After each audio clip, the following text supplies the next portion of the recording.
He spent 24 years hunting one man, and on the last day of his career, he drove to the killer's house, parked outside, got 50 feet from the door, and then drove home. 4 weeks later, the man inside that house was in handcuffs.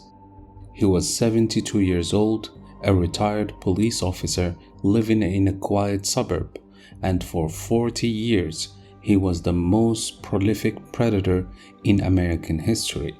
13 murders, 51 rapes, over 120 home invasions across the entire state of California.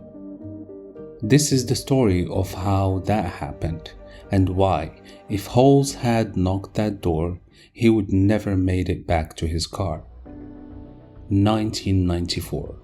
Paul Holes is 26 years old, a new hire at the Contra Costa County Sheriff's Crime Lab, biochemistry degree from UC Davis, fresh out of the police academy. He goes into the lab library one afternoon working late.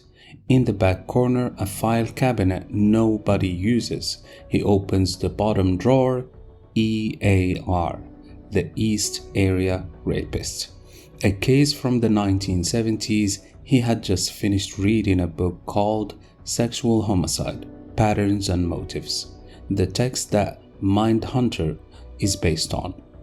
He had been thinking about serial predators, and now here was one inside a drawer no one had opened in years. He started reading. He would not stop for 24 years. Here's what the file told him. Starting in 1974, in Visalia, California, a burglar hit over 100 homes, taking small things: a coin, a photograph, women's underwear from bedroom drawers. Then in 1975, he shot a man who interrupted him. Then he moved north and he escalated. From 1976 to 1979, the East Area Rapist terrorized Northern California. At least 50 attacks, same pattern every time. He would watch the house for days before striking. He left twine under mattresses on earlier visits. Twine he would use to bind his victims when he returned. Methodical, patient, invisible. Then in 1979, the attacks stopped. Police assumed he had moved, or died, or been imprisoned for something unrelated. They were wrong on all three. He had moved south and he had stopped raping. He had started murdering. From 1979 to 1986, the original Night Stalker killed couples in their homes across Southern California. 13 people dead, no fingerprints left, no name. Northern California, Southern California, different task forces, different databases, different names. Nobody connected them until 2001. When Paul Holes, now 7 years into an obsession that had already consumed thousands of his own hours, ran a DNA comparison that had never been attempted. The East Area Rapist, the original Night Stalker, the same DNA. One man, 12 years of crime across an entire state, at least 13 murders, 51 rapes, 120 plus burglaries. And not a single name. For the next 17 years, the case consumed investigators across California, thousands of suspects, thousands of DNA tests, thousands of calls back from the lab, not a match. Holes describes it in his memoir as a loop. 2 years building a suspect, finally close enough for a sample, send it to the lab, the phone rings, not a match, start again. 2013. The true crime writer named Michelle McNamara publishes an article in LA Magazine. She gives the unknown killer a new name, the Golden State Killer. She and Holes began collaborating, two obsessive working towards the same answer. She reads the same 15,000 pages he has read.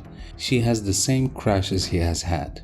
In April 2016, she dies in her sleep, accidental overdose. She never saw the arrest.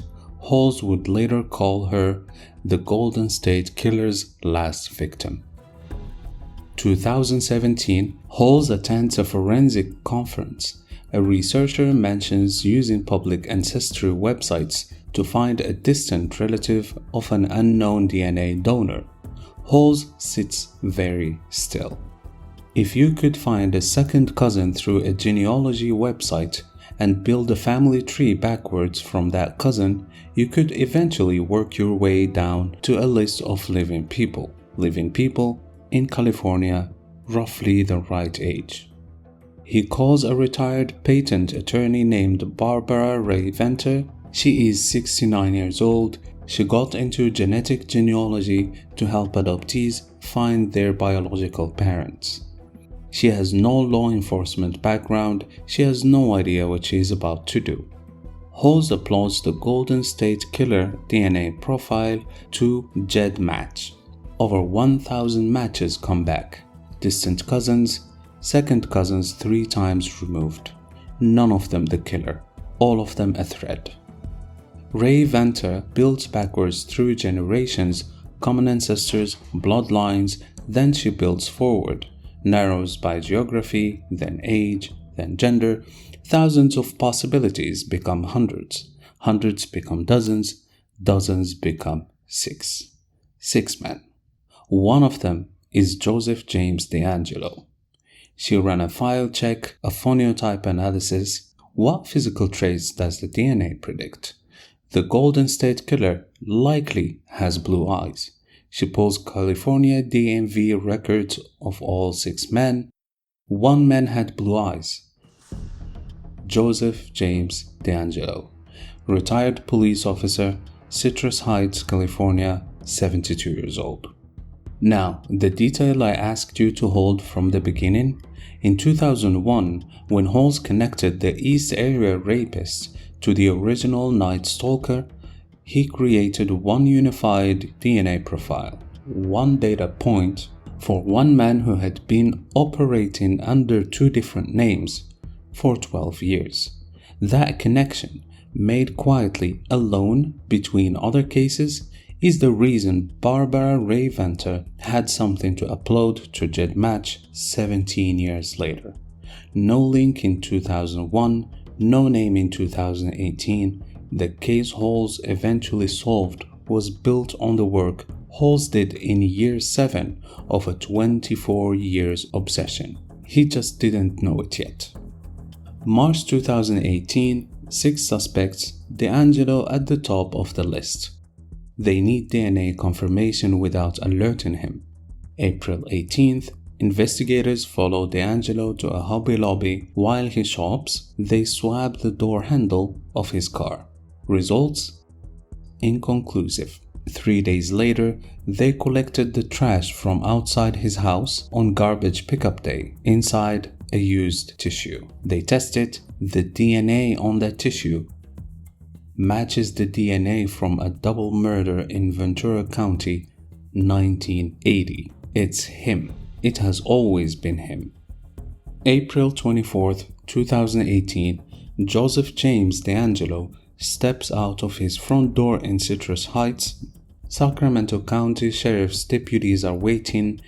He's arrested in his driveway. They tell him, "You are the Golden State Killer." When a deputy informs him that he has a roast in the oven, he says, "I have a roast." That is the only thing he volunteers. District Attorney Annie-Marie Schobert stood at the podium and said, "The past met the present that day. DNA becomes the voice of the victims." Paul Halls was not in the room. He had retired 4 weeks earlier. And then he learned what would have happened if he had gotten out of that car in March. A detective who had been inside DeAngelo's house told him, "Paul, if you had gone up there, he would have shot you, dragged you inside, gone out and got your car, pulled it into the garage, and you would have just disappeared." He drove away, and then the case he built, the DNA link he made alone in 2001, The genealogist he called in 2017, the technique that nobody had tried before, closed without him. June 2020, to avoid the death penalty, Joseph James DeAngelo pleaded guilty. 13 murders, 51 rapes, dozens of home invasions, 13 consecutive life sentences. He will never leave.